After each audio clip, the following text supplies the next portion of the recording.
Tokunbo, Otitoju. I've read Never an Afterthought written by Mr. Fulabi. So I have some questions to ask him, and I'm sure he has his own questions to also ask me. So my first question is, why did you decide to write the book now? Why not next 2 years or 3 years? Why did you release it now? I mean, the scheme is still on, so why now? Okay, so firstly, I think in many ways it confirms my character, really. Okay. And that is, most times I choose not to go with the norm. Okay. Now, the typical thing about the norm is the fact that everyone expects that, okay, if you're in public service, the typical norm is when you leave public service or when you retire from public service, then you write a memoir and, an autobiography, and it becomes a big thing. And then the whole book tour becomes your retirement job. And then from there, you start doing presentations, interviews, and all that. But then again, there's no rule that says this is when you must write a book. There's really no rule. So I think for me, that's going against that norm. I think in many ways also represents who I am and what I have also captured in the book. For example, why did I come back from America when the whole Nigerian youth wanted to go to America, for example? So you can find the same thing. I mean, why did you leave medicine, a certainty, like my mom would say, if a certainty or one certainty, and you're going for a career in business entrepreneurship, when, like my late uncle would say, you could have finished medicine and then still go ahead and do business. So basically, those are the norms. But then you ask yourself, why can't you question the norm? Okay. When you question the norm, you realize that some of it was unintended. Okay. So for me, it was a case of, in terms of timing, it just happened to be now. So firstly, I've gotten a lot of nudges to write the book, to write a book, and each time, first was from a lot of youth engagements. So I've been involved in several youth engagements, even before I had a life story. So my church then, in Foursquare Gospel Church, before I got into school, before I got into Medilag at the time, so I was very active with the youth. And then much later in my college, in university, I was very active with a lot of youth engagement, Caribbean, Afro engagement, my youth fellowship and things like that. And most times what I then found is when I got back to Nigeria, and a lot of my engagement at the time, there was a story, and I think the intriguing thing was always, you came back to Nigeria. Number one, you were working in a top firm, so it wasn't like you were frustrated in America. Number two, if I stayed, I only needed to stay 1 extra year, and my green card would have been filed for at that time. By now, of course, I would have been a citizen long before. Now, my bros who joined me in America much later have way been citizens, So it was always intriguing to we want to hear your story. Why would you do this? So over the years, therefore, there's always been the nudge that, I think you need to write a book, you need to write a book. And I just kept saying, okay. But I think in terms of timing, what happened to me also was, as we were preparing, last year was a significant year for us in many ways. From a family perspective, it was, because it was 30 years of my dad's memorial. And as a family, my siblings and I decided that we wanted to really celebrate him and celebrate his history, which is long been forgotten, even in Edo State, or the former Bendel State, at the time, which is now Edo and Delta. And in doing that, I'm just trying to piece his story together. We found the role of, we found journals and notes, but there were no publications. So for example, it would have been interesting to want to know what qualified him for the Order of the British Empire that the Queen gave him in 1960, even pre-independence. Now, we don't have anything that we know, yes, it's authentic. We saw a copy of the Gazette where it is, and I published it in the book. But I don't know the story behind the why. Behind the why. And that would have been told if he had a publication. Yeah. So I think for me, that crucial point early last year was a critical life lesson. And I thought, okay, if we truly are improvements of our parents, then, Falabi, I think the way that everyone has been telling you, write a book, I think it's important to write a book now. Yes. Okay. Do you have, aside your dad, who, from the book was a very, very great influence on your life, on the personality and everything that you stand for, are there other Nigerians that probably you read something about them as well, going into public service, that gave you the confidence to say, oh, I can take on this thing? So yes. Since you said Nigerians, I will stick to Nigerians. The first person for me, I think the first Nigerian hero I may have read or also devoted time to study is being Chief Obafemi Awolowo. Okay. So well, perhaps also because my dad had a couple of his books. My dad had an autographed copy of his book, My March Through Prison, and a few other books. And, so yes, he's one person that I know I have studied, and just been very intrigued by his visionary leadership style, of how he made. So today, when a lot of our historians and we have this whole clamor for what's the word, restructuring and federalism. Yes, and conversations around how federal structure is too expensive. Maybe we should go back to regional structure. It is because of the success, chiefly of Chief Awolowo in the Western region, and of course all the other regions who were also developing at their own pace. And I think that's very critical in our growth, in our growth as a nation. So he's one person that inspired me quite a bit in this public service work. I think another person that I've been privileged to be up close and personal with is His Excellency Babatunde Raji Fashola, and that was during his days as governor. I just used to love the fact that maybe a few things interested me in his style of governance. One, the open government policy. I mean, BRF, I don't know if any other person has, but BRF was the one governor who published his phone number and the phone numbers of everybody in his cabinet in public newspaper and said, this is what it is. This is my number. So that was one, his open governance policy. Two, BRF was another person that opened himself up for scrutiny.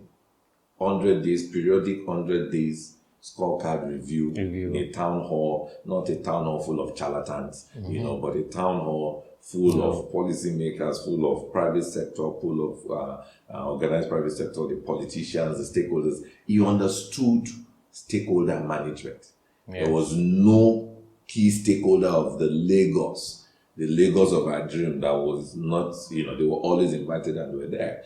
And perhaps the simplicity of governance. I mean, he was a governor that there was no siren. And when asked one time, he said, siren, my understanding of a siren is it denotes emergency, and you as a doctor will know that it denotes emergency. So the question I always ask myself and all the others is that, are we always in an emergency?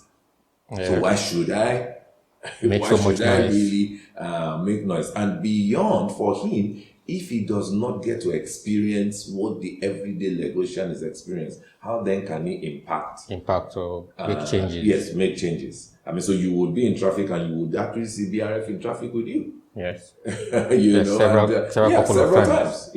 So I think BRF is one person that his style of governance really inspired me as well. Alongside, of course, most recently the president. I mean, both the president Muhammad Buhari and Yemi Osinbajo. I think what I've taken from both of them is their style of delegation, or let me put it this way, the trust they have in delegation, to say that once I can identify that, okay, my VP can handle this, and the president delegates, he doesn't look back. He just basically says, hey, come and give me a report and let's look at it. I mean, the same thing the vice president delegates. I mean, in running the Empower program, as we did, we had full hands. I mean, yes, in the hierarchy, there was the vice president, and then there was Mrs. Miriam Owes, who was special advisor oversighting all the components, and then I was the cluster head and the lead for the Empower program. But was you would go and debate and you argue your point out. I mean, so that's a power of delegation, and I think I love that, the chemistry between both of them and how it all influenced the work that we did was a key motivation for me as well. Okay, so looking at the book, reading through the book, I found out that the scheme was designed in several ways to address several challenges: empower, and teach, and health, and build, and also. You think that this our unemployment figure is still rising? It will continue to rise. I always tell people to learn how to separate loss of jobs from unemployment. Unemployment means that people are actually going into the labor market, either by virtue of their age, maybe 15 years and above, by virtue of the fact that they've just graduated from school. And our birth rate is so high in Nigeria. Key point. Key point. To that. But yes. So we have a situation where, it's like we're pouring water in a drain, in a basket. We have a drain. We have a plug. Now, there are also job losses because of adverse economic conditions as well. But most Nigerians, when they look at the unemployment figure, they feel like, the whole reason is because the economy is bad and people have lost their jobs. No. We have young Nigerians who are moving into the unemployment market, the labor force. Let me not call it unemployment, the labor force. Looking at our curriculum, and I'll use India as an example. If you look at the Indian curriculum, because they did something like 10, 20 years ago, they started redeveloping their curriculum to ensure that the average Indian who has passed through 6 years in primary school, 3 years junior secondary school, and at the age of 15 or 18 is ripe for one form of employment or the other. So they have jobs courses that are tailored to skill acquisition. So you don't need to be a graduate to become a receptionist. You don't need to be a graduate to assist a doctor in the theater. It's just bring these scissors, bring this stuff, bring this stuff. You don't need to have a degree to do several things, and they realized that early. So they were able to crash their unemployment numbers. But looking at Nigeria, we are still focused on physics is x raised to power 2 plus y raised to power 2 plus this one, and that is what we graduate with. And that will not turn into any applied job. It's just the knowledge. Now, is there any drive? Did you partner with the Ministry of Education to look at the syllabus and to ensure that these skills that we are trying to transfer to our empower beneficiaries can be achieved even at secondary school at a younger age? Yeah. So you've properly analyzed the root cause of the problem, and you've also properly dissected the numbers, and I think you would be a very good you'll be a good conversation person with Yemi Kale. I don't know if you've met him, Dr. Yemi Kale. I follow him. The SG of Nigerian Bureau of Statistics. And this has been conversations that we've had, and I won't go into what you've already analyzed properly, which is what is job losses and what is the labor market, and the fact that for so long as the number of our population is greater and in exponential in exponential growth over the growth of our economy, then those numbers, that pressure point of entering the labor market would always be there. However, one of the conversations we've had, and I don't know how far he's gone with that, is we first need to define what is a job. Okay. And we then, or maybe reclassify the job and bring in a lot of, and formalize a lot of the informality around jobs. Because as you and I sit now and we understand the traditional jobs to be the doctor, the administrative officer, the accountant, the lawyer, all of that. But from the time we wake up in the morning till when you go to bed, there are many other interactions you have with other jobs, but we don't count, we don't define them. One, your nanny in the house. Two, your steward. Three, your janitor. 4, your security, security guy. 5, your logistics person, whether you are using a taxi or Uber and all. So, and I can go on and on. And these are all forms of jobs. But what do? We just classify them into one bucket called informal jobs.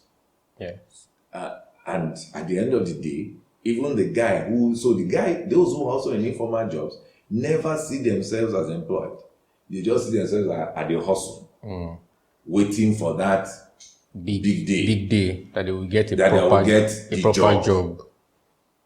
Now, and so this is also the reason why a lot of people who have these everyday nuances tend to disagree with formal economics. Now, what are you telling me? Even if you say to me now that the number of unemployment in Nigeria is 20 million, what are you talking about?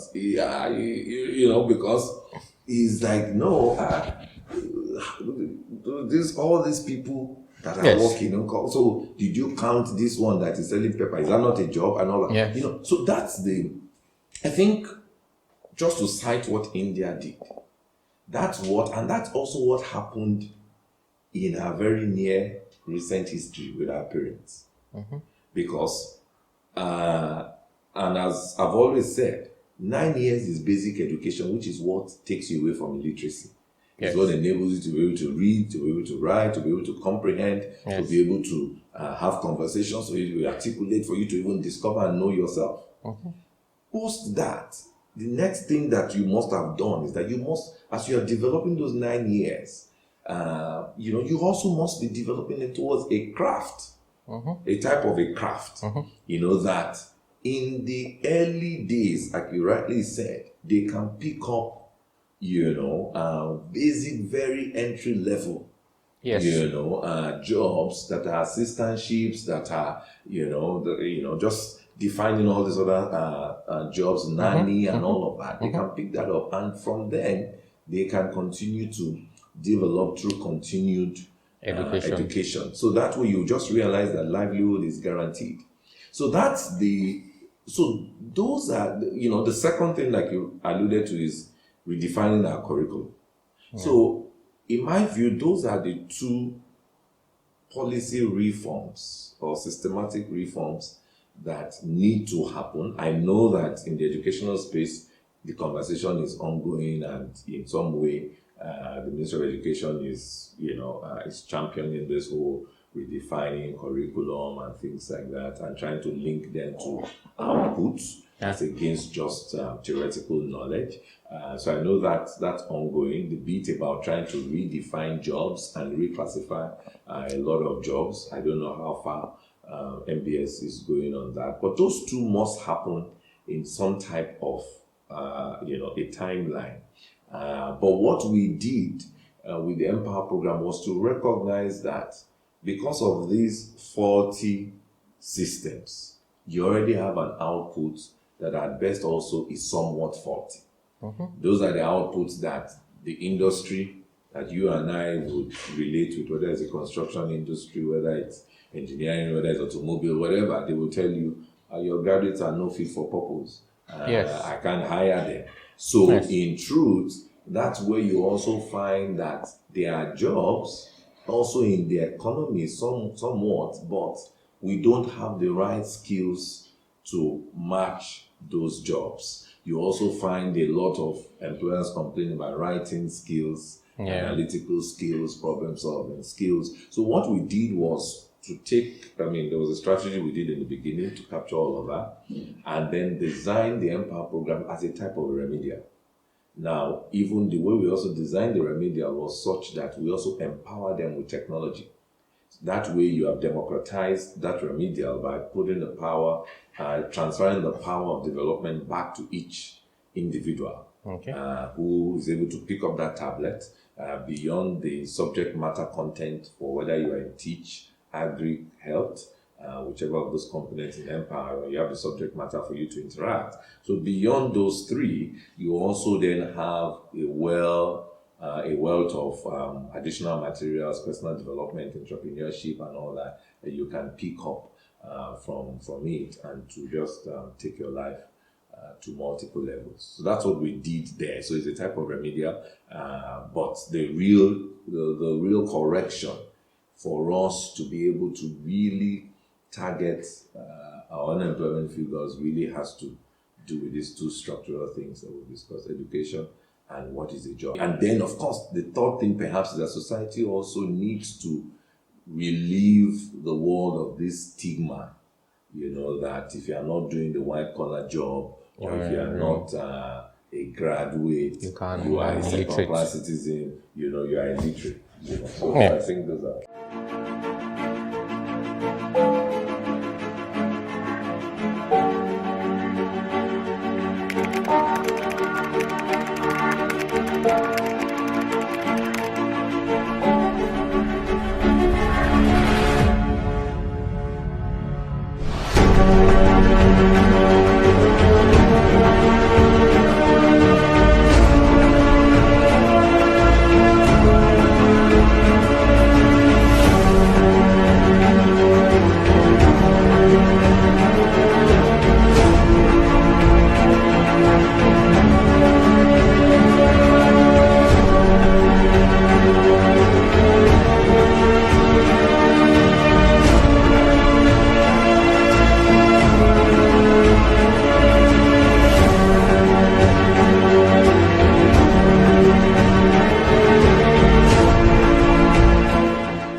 Looking at the society, I believe we have a lot to do.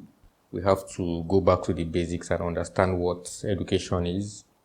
Education is different from having a certificate. What jobs are and what skills are necessary in our society. So I'll use my parents as an example. My dad could not go to the university immediately he finished from school. As a secondary school leaver, he had to teach to save some money to move to the University of Ibadan to school. My mom is 80 years.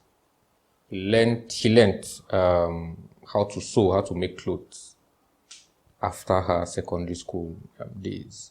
She was so mistress, yes, with the singer machine, yes. Even the singer scissors. Scissors, yes. Steel scissors. Oh, yeah. So all those things are still at home. And all these skills were acquired while trying to study or after studying at the SSC level. So our society needs to go back and understand that there are some things that are needed in the society, regardless. And those people will make money and they will live a good life. Yes. Not everybody will become billionaires. Yeah. We have to go back and check ourselves that not everybody should aspire to become billionaires. When the military came, money started flowing all around and everybody thought, oh, my big day will come. I have to do this to make it. You don't have to. There will always be that low income, middle income, high income.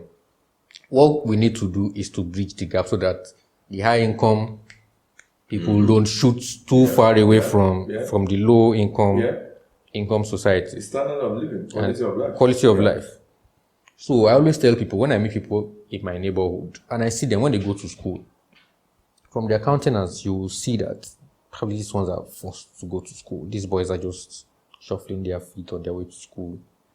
There's one government public school close to my estate.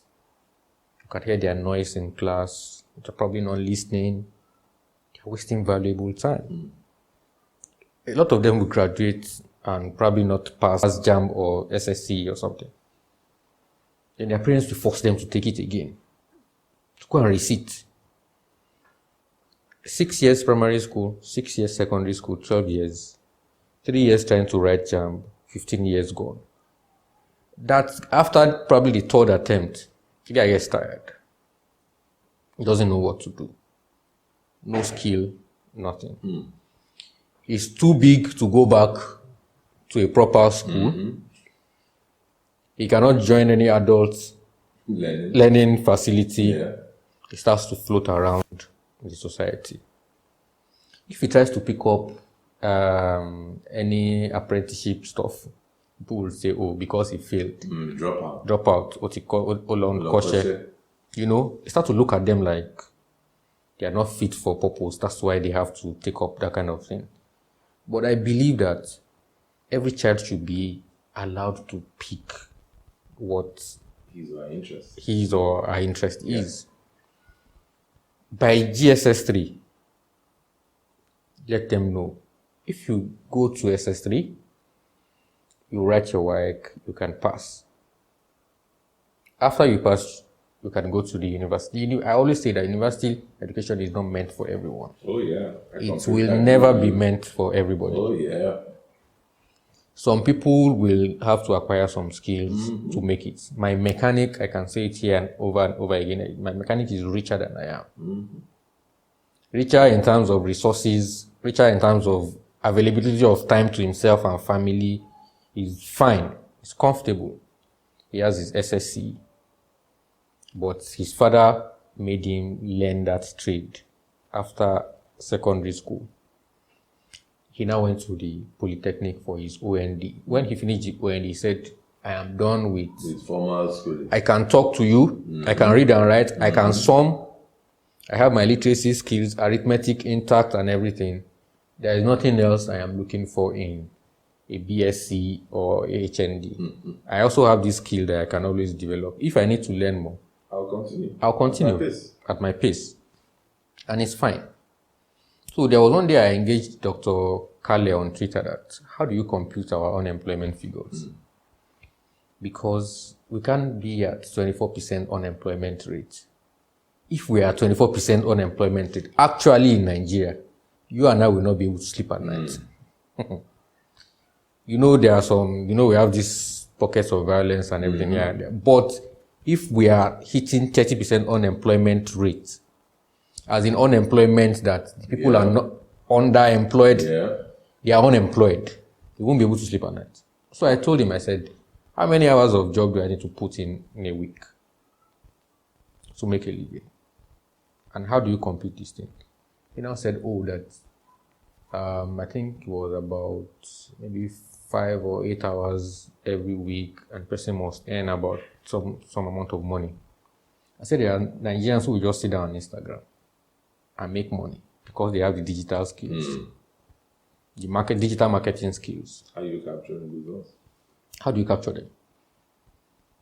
There are hairdressers who will just come, make your hair 20,000 and they are off. They are earning more than the minimum wage. Yes. But because they don't put in work every day, they just go to a customer in maybe twice in a month and they earn 40,000. But because they don't put in work every day, you think that they are not employed. There are so many Nigerians that will just do one or two things and make money. So rather than focusing on how many hours we put into work, like it has to be hard labor, then it has to be certain number of hours. People must have a defined office, a defined job role and all those things. Let's build skills that are transferable, that people can easily adopt and people can easily work with. So I said Ghana uses like 1 hour or 2 hours every week. That's why Ghana can boast of 2% or 3% unemployment. I can't remember the latest figures. But we want everybody 8 hours, to put in the work. 30 hours. We want people to work, but what people we need to be smarter. What do I need to do to survive? As basic as, if I know how to set up this lightning and everything, I can make money from it. Yeah. Maybe I'll have 4 gigs in a month. I will earn my 10,000 per gig, 40,000 per gig. I'll rest in my house. I can do other things as well. So I believe that skill acquisition is what we need to start pushing now in our secondary schools. That our syllabus is outdated. To be very honest, I cannot remember anything I learned in physics in my secondary school. I don't know if I have applied it in any way. But there are certain things that Nigerians need to understand now. What Governor Rauf tried to do in Oshogo by giving them that tablet to expose those people to digital skills at a young level. We have the manpower. Anybody that needs anything in tech in Africa should come to Nigeria. We must have our young guys. People have started coding at the age of 9 or 10, even in primary schools in China, in Korea. Why are people still studying courses that will not translate into skills? My house now, I needed to fix some stuff. The guy that came was a Togolese. I just told him, I said, Oga, don't let Nigerian immigration get hold of you. I hope you're properly documented. He said yes, that they asked them, the federal government asked them to come and register and get documented. He said yes, that he did it. Now, the average Togolese that you will see knows how to do at least 5 things. Paint a house, mix cement, tile, spray, POP, and all those things. Pick 5 Nigerians of the same age group and everything. Ask them that, which of these things can you do? Maybe one of the 5. Or 0 of the 5. And we can't move this nation forward without, we are jumping into the digital age, thinking that everybody must be tech savvy, must have certificates, but we know we missed our industrialization process because we did not complete it. We truncated it and depended on imports.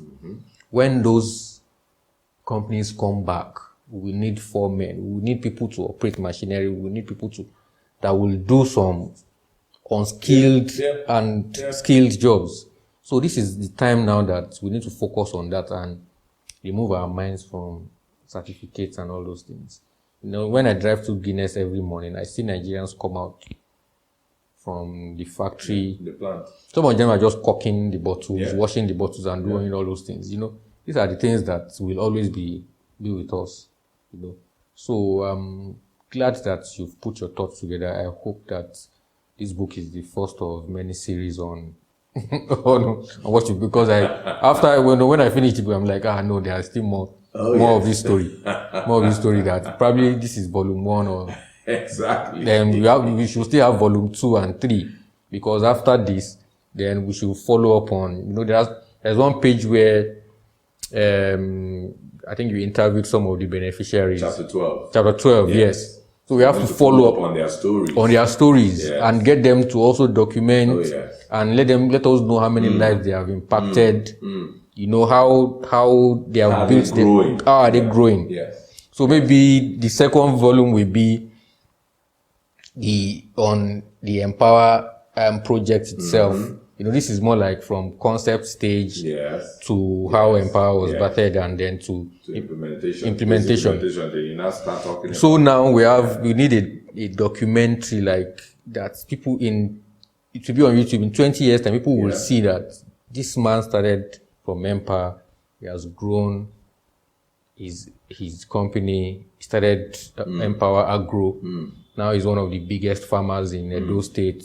Empower and Teach. He's built his school, or he has built an industry around extra all that curricular learning and everything. So I think probably in the second volume we'll have such focus on them. Yes, and you're right, and that's what we And you're so true. You're so correct, because the best motivation for anybody is to see a real life success story. And Yes. when you see a real life success story from someone that is, someone you can touch, you can feel, and that it's most encouraging. So, Yeah. so you're very correct. It's a project that one must zero in onto and ensure that they are not abandoned, because that's also a lot of the problem we have here. We abandon projects, so we must ensure that they are not abandoned projects at all. Yeah. Okay, so how do we get many more people in public service? People need to understand that the public service is also as important as the private sector, even though a lot of people want to focus more on the private sector now, but we still need young people to take up the challenge just like you did and go into public service and make the necessary changes. I know it's tough, but we have to convince ourselves that we have to do it. Yeah. We have to change the perception about public service. So where do we start from? Do we start from the universities, or telling them about public administration and why they need to go into public service? Or do we start from the secondary school to let them know that it's part of their civic responsibility? They need to love their country. They need to show the world that the country can achieve a lot through them. Where should we start from? Very, very, very good question. I think we must catch them young. Okay. And when you were talking about civics and you're talking about secondary school, so yes, I think that's what we should start from. Perhaps even from primary school, just really teaching the concept of patriotism. Because that's something that is also lost on us now. An average Nigerian, any of our children in any of the primary school and things like that, aside from maybe the national anthem and maybe sometimes the pledge, yes, the whole role of civic, the whole role of civic responsibility, the whole role of love for country, love for nation. Of course, I know we do a whole lot about love for people, even just from our religious background, because we are very religious people. But just that love for country, I think it's lost on us, and really we must start grooming our kids. It has to be a catch them young mentality. I think the second thing as well is we also need to know, both the young and the old and the society generally, we need to realize that our best must actually be in public service. Yes. And that's what happens, all over the world. First, the government in itself makes it, there's a type of a mandatory responsibility whereby they go to certain top schools to pick the best of the best for civil service or public service. That's what happened with my dad. The moment he was finishing in Cambridge, because he was still under the British, he took the Devonshire course. And the Devonshire course was for anyone and everyone who is going to serve in the British public service, especially as a senior officer. So there needs to be, and that's if you also look at history of why King's College in Nigeria, of course, under the British colony at the time, was formed, a replica of King's College in London or Eton College and all that. There are certain schools that have been designed that the product of this school is to go into the public service. Our best must go into the public service. Yes, the Bariwa College in the north, the King's College in the south, So we need to go back to those ideologies. We must go back to those ideologies whereby the government makes it, because what happens now, all of those are good schools. What happens at the top will not even stay to be educated here. Yes. Even if we do, like some of us did, even if we do, or in my case, partly, I think in your case, yes, what do? Once we get an opportunity to leave the country, we stay back. Because the question is, what did my country give me? Is the question. Think about America, how America gives a lot back to its citizens, right? But even John F. Kennedy in the 60s, was telling the Americans, think not about what your country can do for you, but what you will do for your country. That's in the 60s, for a country that at least even invested in its people. Then how less of us when an average Nigerian can really sleep and wake up and ask that, what is the benefit of this Nigerian passport that I carry? What really is the benefit? Do you understand? So it becomes even difficult for government to now say, think not what your country will do for you, but what you will do for your country. I mean, you only say that after you know you have invested a lot in people. Yes. I mean, because look at our sports. Our sports is a very typical example. All our players, we have potentials here. We are never able to harness potentials and invest in them to grow. The ones that we harvest, even that we harness, some of them, once, we abandon them some way, somehow. Once they go there, once they go out of the country, they are discovered, they are refined, investments go into them, and then want to demand of them to come back and play for country. I mean, so there's always a level to moral response. Yeah. There's always a level to moral response. And once you leave anything to moral response, it also typifies that it becomes subjective. But there's always every science that you can incentivize the response that you want. And that's what I think Nigeria needs to wake up to. We need to wake up to reinvesting back in our people. And then, once we've also ingrained in them the love for country from growing up, they're not likely to abandon you at the time when it's required. So I think that's really how we must galvanize a greater number of us, especially those of us who have also been successful in the private sector, into public service. Public service is divided into two broad categories. Civil service, yes, those are those that you would go in, they run, the career civil servants will run the day-to-day. But many of us don't have to be civil servants. I mean, especially if you've also been successful in the private sector. You can then go as a public servant where you can work in advisory capacity, as I do. You can take up some tenured jobs, tenured appointments, So I think as well, the government also needs to, and when I say government, I mean, because I'm still in government, so sometimes I know those who are listening, watching us will say, but you're talking to yourself. Yes. But I think in this case, the conversation between us, but also the fact that the wider government, per se, because I think what we also must do, there's specific number of boards and tenured appointments, in every cycle of administration, of democracy, whether it's 4 years, 5 years, tenured appointments. I think we also need to have some of them that, yes, some obviously get filled by career civil servants who have risen to a certain level, but some of them also you would literally be headhunting.